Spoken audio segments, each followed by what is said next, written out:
Hey guys, I'm Nick and welcome back to Sci-Fanatics. Well, today we're talking about the sneak peek scene for our next episode of Star Trek Strange New Worlds, episode 3, which is entitled Tomorrow and Tomorrow and Tomorrow. This is going to be the time travel episode where we see La'an and Kirk going back in time to fix some catastrophic error in the timeline. I did a live stream last night with the guys, and we chatted about at this scene, amongst other things we talked about. So I'm going to include some of our discussion from the live stream as well, where we talk about that scene and just break it down bit by bit and see what changes and effects and also references to past Star Trek episodes, particularly Star Trek Voyager, that have a connection to this episode. So let's take a look at the sneak peek scene and see what our next episode has in store for us. We've got a strange portal here in the hallway.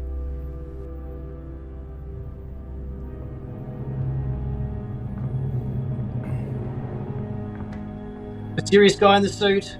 Where's he come from? Who are you? How did you get aboard? Help. This guy's not looking too healthy in the hallway there. I wonder whether he specifically targeted La'an to speak to, or whether she's just a random person who happens to walk past at the wrong time to find this guy. Oh, yeah, time travel, dude. That's not from a phaser. It's from a bullet. There's been an attack in the past. You have to stop it. Oh, he's got a tricorder or something like it. Oh, no. Now, is he from the 29th century? Oh, very interesting. Yes. Is this guy one of our time cops from, was it Relativity in Voyager? So I was thinking that this display that our time operative here in the grey suit has up on his little kind of tricorder-esque device looked kind of familiar to me, and I was thinking, where have I seen this before? Aha. Well, if we take a look back at the Voyager episode Relativity, which was that one where the time ship from the 28th or 29th century or whatever it was came back, and there was Captain Braxton, and there was the actor Jay Carnes, who we kind of thought was going to be in the season 2 of Picard as the same time cop character, but he turned out to be totally, completely unrelated to that character. But it seems like that this episode of Strange New Worlds is connected to that Relativity episode of Voyager. Have a look at the display that our guy has up on screen here, and let's compare it to the display screen we saw in that Relativity episode. Oh, Captain, Braxton was right about one thing. Voyager shows up on our sensors far too often. Try to avoid time travel. And they look exactly the same. So it seems like our time operative in this episode of Strange New Worlds is from the same time agency or whatever as our guys from that Voyager episode Relativity. So that's really an interesting connection. Let's keep watching. To the bridge.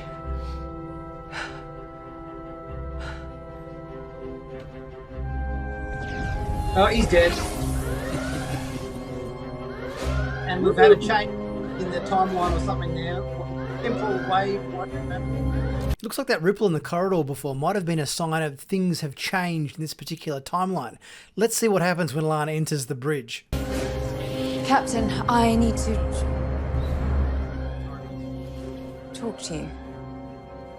Ma'am, not to be impolite, but who are you and what the hell are you doing on my ship? Well, I could ask you the same question. Nice. I already figured it out. That's Van Damme's character from Time Cop. Yeah, there you go. The funny thing about Star Trek is they've never done a good job at kind of explaining their future time travel agencies. Mm-hmm. And so I don't know if you get that satisfaction in this episode, but it will give you more information to do one of the best things that fans love to do, which is theorize. Isn't it fascinating? Aren't we curious what happens in the 28th century, 29th century, you know, before? What's interesting is Discovery went past the time police, you know, all the stuff we got with Daniels. So there's a whole block of time in Star Trek future that has not been explored that could be interesting to explore. Absolutely.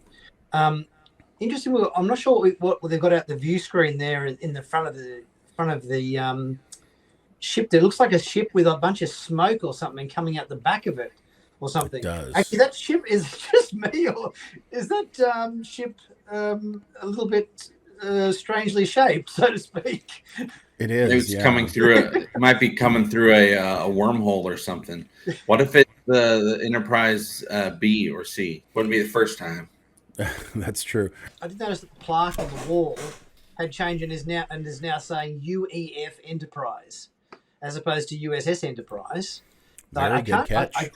I can't read the print in terms of what the UEF stands for. United Earth Federation, perhaps? Oh, mirror universe type of deal. Yeah, well, obviously La'an was in one timeline, and when she goes to the bridge, it's a different captain, so something's switched. So there's a hint that some things are going to change, right? I'm not sure whether you can see it in this photo or not, but can you see the insignia on? Oh yeah, it's different. Kirk's, it's a different insignia on his uniform there. So that's a little bit different as well. But that being said, though, we did get a lot of insignias in original series that weren't the typical Starfleet Delta. So whether it's just a variation on that kind of theme. I think it's an alternate timeline insignia. I think that time cop was at the Archer speech. Ooh. About let's start up a Starfleet, you guys, or let's start up a Federation, and then another time person comes and starts attacking. Something different happens, just like at the beginning of that episode of Enterprise where the Vulcans land on Earth, and then they just start kicking the Vulcans' asses instead of being like, "Oh, awesome, you guys, let's work together." I think that's what was going on. That guy was just in the crowd. People started attacking. He's like, "Oh my God, I was just here to learn a lesson." Turns out something's happening, and now it's a different timeline. So obviously we're getting our next episode, the team up of La'an and Kirk. This is a really good episode for Christina Chong. Her character really, really sees some great things. This episode is really great for me personally because I've had some issues with Strange New Worlds. I'm a huge TOS fan. I grew up with it. I am a huge Spock fan. I'm a huge Kirk fan. And for anybody who didn't really watch TOS or it's not that important to them, I get why watching Ethan Peck's Spock is fun and interesting, but it is just 100% not the Spock from TOS. And that's where they're marching. Now, if you go back, funny enough, the Discovery Spock is closer to the Spock in TOS than Ethan Peck Spock is. And for a bunch of reasons I won't get into because, it's a personal preference and that's the way it is. But I will say after the end of this episode, I have felt better about Strange New Worlds because something will happen in this episode that is going to change the way you perceive Strange New Worlds in the Star Trek universe. And it's a choice that the production made. And it's actually going to be something probably big that people talk about. It's going to change how Strange New Worlds is looked at in this universe, and it actually allows me to accept the show better after episode 3. Okay, so so you would say it's definitely a positive adjustment to the narrative. It is if you're a legacy Star Trek fan, then episode 3 will give you some peace of mind for sure. What are our thoughts on the obviously, Shane, you were saying that this is quite a good strong episode coming up, episode 3 with La'an. But yeah, what are our thoughts on Paul Wesley as Kirk? Because obviously he's taken the mantle that previously held by Shatner, and then obviously Chris Pine. What are we thinking about the whole La'an and Kirk team up for this upcoming episode? I think in the previous episode, he was kind of a bit subdued because it was probably a bit of an alternate timeline as I understood it. I know, Nick, you pointed that out as to he might have been a little bit off because maybe, there were some events. If he'd got the Enterprise earlier, if the timeline was different, he would have been a different Kirk to what we actually saw portrayed in that last episode, which was the quality of mercy, I think, from memory. So we may get to see a Kirk that's maybe a little bit more in line with our thinking, I guess, or in line with our expectation. And also I'm looking forward to seeing maybe if there's a little bit of chemistry between, I guess, La'an and Kirk in this time escapade on Earth. Yeah, I think I got the impression from a couple of the publicity shots that there was a couple of moments there that almost seemed like there was a little bit of bit of chemistry, as you say, or something between the two of them. So it'll be interesting to see if that kind of, if that plays out a little bit. Kirk certainly had some chemistry with the roller door in the shop. I know from the From the trailer. Yeah. Indeed. Kirk's going to have a lot of chemistry with a lot of people as his career goes forward. That's true, particularly Orion slave girls. Yeah. From the publicity shots and from the stuff that was captured by the media while they were shooting this in downtown Vancouver, I guess. And so we do know that, that shop where he messes with the door is actually a shop that exists, today, and you can go, shop there. But I do think their chemistry, in my opinion, the chemistry was great. Like I really enjoyed the interaction between the two characters. I was not huge on Wesley at the end of last season. I was kind of like, I don't know. Mike Kirk has got swagger, so I was kind of like not on board, but I did like him in this episode, and I did feel those Kirk-esque qualities.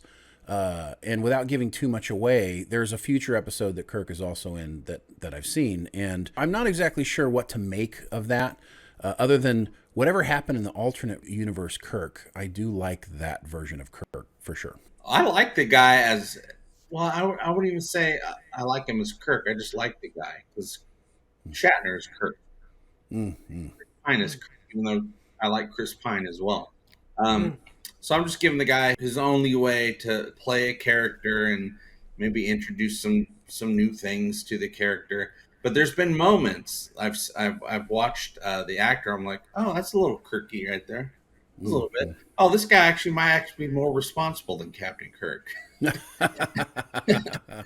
Younger Kirk was more responsible. Yeah, before he got full of himself and all his stardom, literally. No, I think he's great in this episode. I like him. He meets me personally, and I thought he had a lot of Kirk qualities, and I think Kirk fans are going to be like, oh, okay, I can see that, and we'll just have to wait to see how it goes. If you want to catch more of our discussion from the live stream last night, I'll put a link at the end of this video so you can click on that and see the live stream in its entirety, where we talked about a lot of stuff that's going on in Strange New Worlds and our discussion on the past few episodes, amidst a lot of other Star Trek discussion and everything as well. So be sure to check that out. Guys, if you haven't subscribed to Sci-Fanatics yet, don't be shy. Click on that big subscribe button to stay current, up to date with all the latest Star Trek news on YouTube.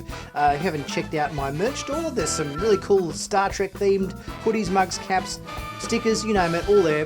Great Star Trek designs. Pick it up at a bargain and help support the channel at the same time.